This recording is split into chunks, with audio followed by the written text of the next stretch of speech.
안녕하세요. 참 좋은 NTV 김윤관입니다. 오늘은 뉴스에서 나온 전세 사기에 관한 뉴스들이 좀 많이 나오더라고요. 두 가지. 첫 번째는 JTBC에서 방송한 겁니다. 세무녀 전세 사기 사건. 요즘 한참 핫한 거잖아요. 그 뉴스에 관한 거에 대해서 한번 잠깐 이야기 드리고요. 두 번째는 대전에 있었던 사건입니다. MBN에서 방송을 했고요. 다가구 전세 사기 사건이에요. 그거에 관한 뉴스를 가지고 무엇을 이렇게 잘 해야 되는지, 그러니까 우리가 중요하게 여겨야 될 것이 무엇인지를 가지고 정리해 보도록 하겠습니다. 뉴스를 먼저 보고 그리고 말씀드리도록 하겠습니다. 뉴스 보러 가실까요? 세를 끼고 빌라 500채를 사들였지만 보증금을 돌려주지 않고 있다는 세 모녀 사건, 경찰이 수사에 나서면서 주목을 받고 있습니다. 그런데 취재를 해보니 숨겨진 반전이 있었습니다. 세 모녀는 대가를 받고 명의를 내준 이른바 바지 사장이었고, 건축주와 분양 대행사가 전세 사기를 주도한 걸로 보입니다. 한 공인중개사의 양심 고백을 바탕으로 안태훈 기자가 이들의 수법을 심층 취재했습니다. 그러면서 이번 세 모녀 사건은 갭투자 사고가 아니라고 주장합니다. 분양 대행사가 주도해 건축주와 바지 사장이 공모한 조직적인 사기라는 것입니다. 신축 빌라 같은 경우는 그 명의자들, 바지 사장들, 이 사람들을 이제 분양 대행사에서 이제 다 이렇게 준비를 해놓고 희망하는 고객만 데리고 오면 그냥 계약이 정상적으로 이루어질 수 있게 그렇게 만들어놓고, 바지 사장은 자기들이 직접 준비할 테니 문제될 게 없다고 거듭 강조하는 것입니다. 이걸 전세로 내놓아 돈을 가로챈 수법은 이렇습니다. 건축주가 분양 대행사에 빌라 한 채당 2억 원을 요구하면 대행사는 여기에 3천에서 4천만 원의 웃돈을 붙여 전세로 내놓습니다. 세입자가 들어오면 세 모녀 같은 바지 사장을 구해 집주인을 바꾸는 식입니다. 건축주는 명의자가 바뀌었으니 집을 정리한 게 됩니다.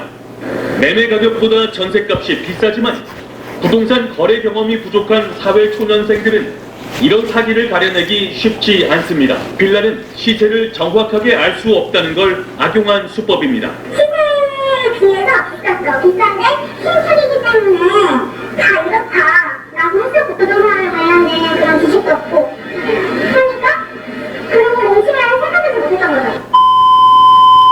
잘 보셨나요? 이게 좀 세무녀 전세 사기 사건, 그러니까 분양 사기라고 얘기는 하는데요. 분양 사기일 수도 있고요. 갭투자 전세 사기 사건일 수도 있습니다. 하여튼 맥락은 같이 하는 거예요. 여기서 중요한 거는 일단 빌라 같은 거 보면 신축 빌라 이런 것들이 이제 많이 짓잖아요. 거기에서 많은 사람들이 이제 사기를 당합니다. 보통 일반 매매로 진행하시는 분들도 계시고, 이게 매매가 안 되다 보니까 전세를 맞춰놓고 갭투자 형식으로 또 매매를 진행하거든요. 그러다 보니까 이제 이런 사건들이 일어나는데, 여기에서는 이제 건축주가 이제 매매가 이제 바로 안 되니까 전세 세입자를 일단은 맞춥니다. 여기서는 뉴스에서는 2억 3천이라고 했잖아요. 일단은 건축주는 한 채당 2억만 받으면 되는 거예요. 그러다 보니까 전세로 2억 3천에 맞춰놓고, 그리고 이제 매매를 진행할 겁니다. 분명히 이렇게 이제 세무녀처럼 바지 사장이라고 이야기를 했는데 명의를 다른 분한테 줬다가 세입자들한테 전세금을 못 돌려주고, 요것이 이제 경매로 나오는 그런 형식입니다. 아니면은 중간에 운이 좋으면 여기 세입자가 맞춰져 있으니까 2억 3천에 맞춰져 있으니까 더 높은 가격에 2억 5천이든 2억 6천이든 해가지고 매매가 진행될 수도 있었겠죠. 그렇게 된다면 좋겠지만은 그렇게 안 됐을 경우에는 이 세입자들이 이 전세 사기에 말려들 수밖에 없다라고 보시면 되겠습니다. 그렇게 된 거라고 보고요. 여기서 중요한 거는 첫 번째로 이제 빌라 가격, 여기 지금 요 빌라의 가격이 얼마가 시세인지 이것을 분석하시는 게 아주 중요합니다. 그래서 주변에 빌라 가격이라든지 이런 매매 가격들을 이런 거 들어가실 때는 잘 확인하시는 게 좋고요. 두 번째는 이걸 사시는 분들이 계시잖아요. 세입자를 끼고 갭투자로 사시는 분들도 마찬가지예요. 요 가격이 얼마 나가고 이 세입자가 얼마 들어가 있다, 이게 굉장히 중요한 건 아닙니다. 왜냐면 이거는 맞출 수 있어요. 다르게 다른 사람을 넣어서라도 맞출 수 있기 때문에 그렇게 해서 이거를 사시면 안 된다라는 겁니다. 그래서 얼마 맞춰줄 테니까 이 가격에 사세요, 전세 얼마 나갑니다, 이걸 믿지 마시고 주변에 전세 시세하고 매매 시세를 잘 확인하신 다음에 비슷한 가격대를 확인하시면 돼요. 그걸 확인하신 다음에 구매를 하셔야 된다. 그래야만 이런 것들에 대해서 이렇게 사기를 당하지 않는다. 자, 이제 두 번째 걸 보도록 할게요. 부동산들의 억대 전세금을 고스란히 날리기에 처했습니다. 건물주와 부동산 중개를 믿은 게 화근. 그런데 보통 다 이들을 믿지 않나요? 김명현 기자가 알아봤습니다. 사회초년생인 20대 A씨는 재작년 11월 6천만 원을 주고 대전의 한 신축 빌라 전세를 얻었습니다. 그런데 1년도 안 돼 해당 건물이 경매 진행 중이라는 법원 통지서를 받게 됐습니다. 이미 건물주는 잠적해버렸고 같은 건물에 사는 세입자들도 상황은 마찬가지였습니다. 상담하고 화도 나고 또다시 민사소송을 준비하는 과정밖에 안 남아있다 보니까 조금 무력한 상태죠, 사실 지금. 같은 건물주가 소유한 또 다른 건물에서도 전세 보증금을 날릴 위기에 놓인 피해자들이 잇따르고 있습니다. 지금까지 다세대 주택 두 곳에서 확인된 피해자는 20여 명, 피해액만 25억 원에 달합니다. 선순위 보증금 같은 경우도 다 속여서 얘기를 하고 절반 정도는 월세로 설명을 받았는데 다 전세더라고요. 경찰은 해당 건물주가 또 다른 다가구 주택을 소유한 것으로 확인해 수사를 확대하고 있습니다.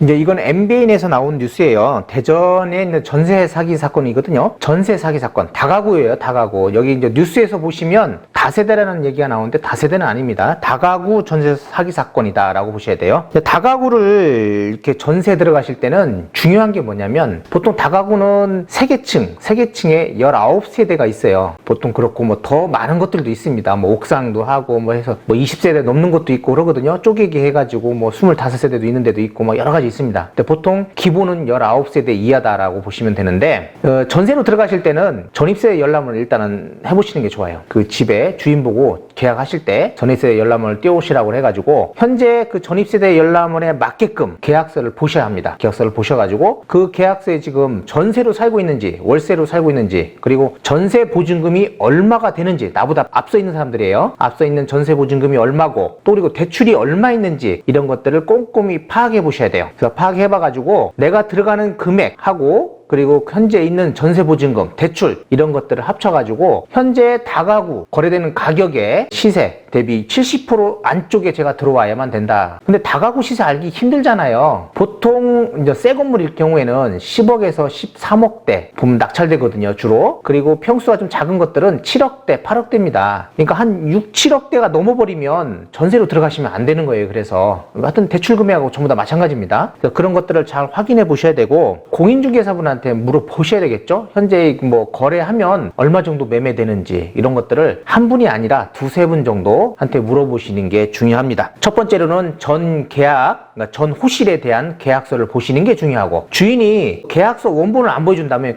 전세 계약 안 하시는 게 나아요. 그리고 두 번째로는 전세보증금 제도를 활용하는 겁니다. 전세보증금 제도를 활용하다 보면 전세보증 대출을 이렇게 그분들이 보증보험에 가입을 하게 되면 권리 분석을 합니다. 본인들이 그나마도 안전하다라고 보셔야 되고요. 이제 세 번째로는 전입세 열람. 제가 아까 얘기한 것처럼 전입세 열람은 꼭 확인하셔야 되고 그리고 임대차 계약을 하실 때는 전세 보증금 내 금액과 합쳐서 시세 대비 70% 이하에 맞추셔야 된다는 거고요. 신고하고 확정일자 최대한 빨리 받는 게 중요합니다. 그리고 중간에 전입신고를 빼시면 안 됩니다. 절대 빼면 안 돼요. 여기서 중요한 거는 전입하고 점유를 하면 그날로부터 대항력이 발생하고요. 또 확정일자를 받는 이유는 뭐예요? 우선 변제권을 가지려고 하는 겁니다. 그래서 보통 확정일자 받는 그 날짜하고 전입 점유한 날짜에서 늦은 날짜를 기준으로 해가지고 내가 변제받을 수 있는 순위가 결정된다라고 보셔야 돼요. 보통 전세 금액이 7천만 원, 뭐 8천만 원 넘어가면 최우선 변제는 받을 수가 없어요. 거의 우선 변제만 가능하다는 겁니다. 확정일자하고 전입신고, 점유 최대한 빨리 하는 것이 좋다라고 생각하시고 확정일자는 꼭 받으셔야 돼요. 그리고 이제 대학교가에 보시면 전세로 들어가면서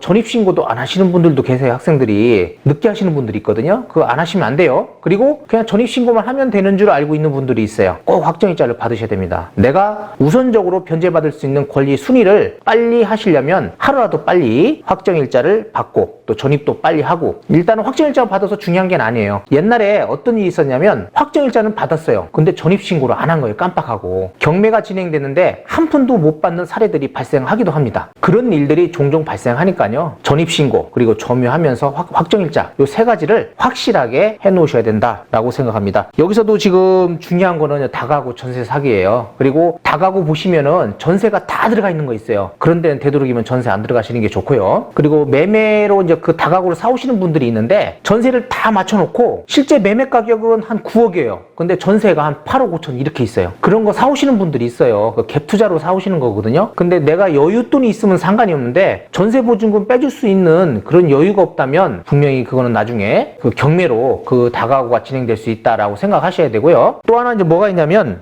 임차인 중에서 이제 내가 전세로 살고 있는데 주인이 보증금을 못 돌려줘요. 근데 제가 다른 데로 이사를 가야 됩니다. 그럴 때는 전입을 빼면 안 되겠죠. 전입을 빼지 마시고 전입을 빼려고 마음을 먹었다라고 하시면은 일단은 임차권 등기를 하셔야 됩니다. 단 임차권 등기는요 전세 기간이 만기가 됐어야 돼요. 만기가 도래했어야 되니까 만기가 됐는데 전세 보증금을 못 돌려받았다. 바로 전입을 빼시면 안 되고 임차권 등기 신청을 해서 임차권 등기가 나오면 그 이후에 전입을 빼면 내가 전입하고 점유한 그 날짜를 그대로 효력을 유지하게 됩니다. 그런 거 잊지 마시고 되도록이면 전세를 들어가실 때 앞에 저당권 설정되어 있는 데는 들어가시면 안 돼요.